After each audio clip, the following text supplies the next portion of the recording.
기자 여러분 안녕하십니까. 더불어민주당 대전 대덕구 국회의원 박영순입니다. 준비해온 회견문을 먼저 낭독을 하겠습니다. 저는 이틀 전 임혁백 공관위원장으로부터 국회의원 의정활동 평가 결과 하위 10%에 포함되었다는 통보를 받았습니다. 받은 후 이틀간 지난 4년의 시간을 되돌아보았습니다. 100번을 되돌아보고 성찰해봐도 이번 공관위 결정을 도저히 납득할 수도 없고 수용할 수도 없습니다. 저는 지난 4년간 치열하고 성실하게 의정활동을 해왔습니다. 지난해 11월 중앙당 선출직 공직자평가위원회에서 제출을 요구한 모든 항목을 초과해서 달성했고 지역구 활동도 이른 새벽부터 늦은 밤까지 365일을 단 하루도 거르지 않고 최선을 다해서 누볐습니다. 지난 4년간 총 68건의 법안을 대표 발의했고 그중 27건의 법안이 국회 본회의에서 통과되어 약 40% 가까운 법안 통과율을 기록했습니다. 지난 2020년과 2022년에는 당으로부터 국정감사 우수위원으로 선정됐고 또 2021년에는 국토부 산하 기관들이 주는 국정감사 우수위원상을 받기도 했습니다. 그리고 수많은 단체로부터 의정평가 우수위원상을 수상했습니다. 지난 연말에는 시민단체로부터 국회의원 300명 중 8인에게만 수여되는 의정대상을 받기도 했습니다. 당에서도 민주당 대전광역시당위원장, 원내부대표, 정책위 부의장 등 당직을 수행하며 당에 기여하기 위해 최선을 다했으며 지난 대선 당시 대전지역 총괄에 기여하기 위해 최선을 다했으며 지난 대선 당시 대전지역 총괄 상임선대위원장을 맡아 활동했습니다. 대전 전 지역에서 우리 당의 후보가 비록 석패하였지만 가장 보수적이라고 평가받는 대전 대덕구는 대전 지역 전 지역에서 가장 적은 표차인 0.91%를 기록했습니다. 대전 지역 7명의 국회의원 중 지역구 국비 예산 확보 내역을 살펴봐도 4년 내내 상위권을 기록했습니다. 얼마 전 참여연대를 비롯한 73개 시민단체와 17개 연대기구로 구성된 2024년 총선 시민 네트워크가 발표한 35명의 공천반대 현역 의원 명단, 그리고 지난 1월 경실련이 총 8가지 기준으로 자체 검증에 발표한 공천 배제 34명, 철저 검증 72명의 현역 국회의원 명단 그 어디에도 박영순이라는 이름은 포함되지 않았습니다. 하지만 이런 객관적 사실에도 불구하고 더불어민주당은 저에게 하위 10%를 통보했습니다. 당의 선출직 공직자 평가 시스템에 의한 공정한 평가가 아니라는 반증입니다. 지난해 10월 제 지역구에서 22대 총선 출마를 선언한 박정현 전 대덕구청장을 이재명 대표가 지명직 최고위원으로 지명하면서 당내외에서 숱한 논란이 있었습니다. 저를 아끼고 지지해 주시는 많은 분들이 강하게 반발해야 한다. 이 같은 결정을 절대로 순순히 받아들여서는 안 된다고 조언해 주셨지만 저는 당대표의 결정을 존중한다며 최고위원에 지명된 박정현 전 청장에게도 축하를 보내주었습니다.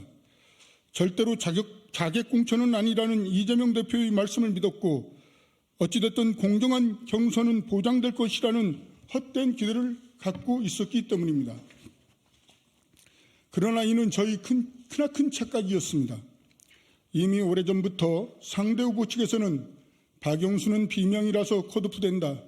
친명이자 현역 최고위원인 박정현이 무조건 단수 공천을 받는다고 공공연히 떠들고 다녔는데 공관위의 하위 10% 통보로 결국 이것은 애초부터 기획된 것이라는 결론에 이르게 되었습니다.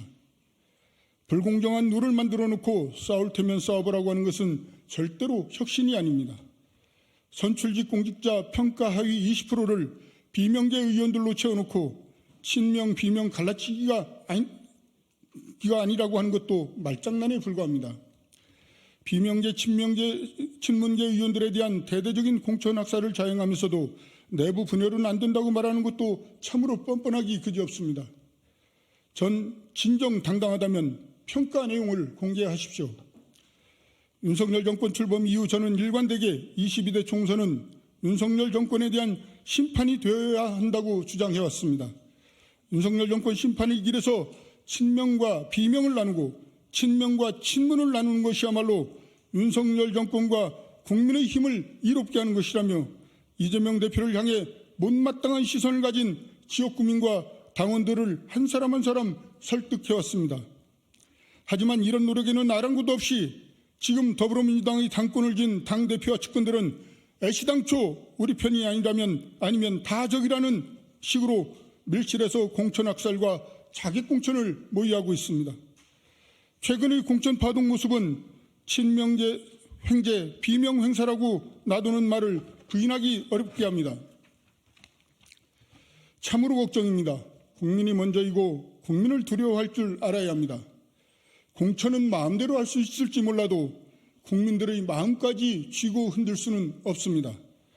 이대로 가면 윤석열 정권에 대한 심판은 무사하고 제1야당에 대한 심판으로 선거가 변질될 수도 있습니다.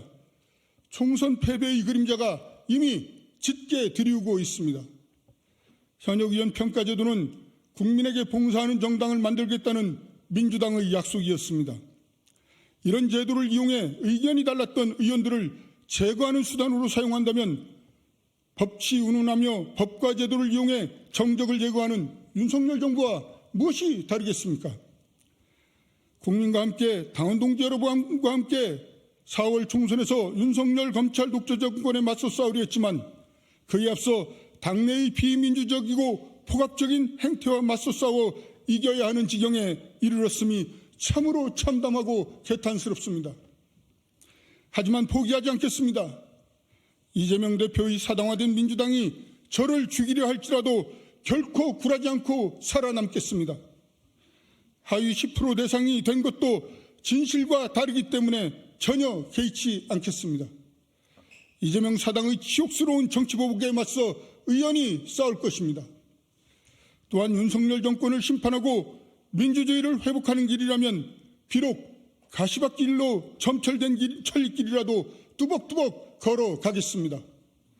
저를 믿고 지지해 주시는 수많은 당원 동지와 대덕구민과 함께 어떠한 길이라도 주저없이 나아가겠습니다. 더 많은 지지와 성원을 부탁드립니다. 감사합니다.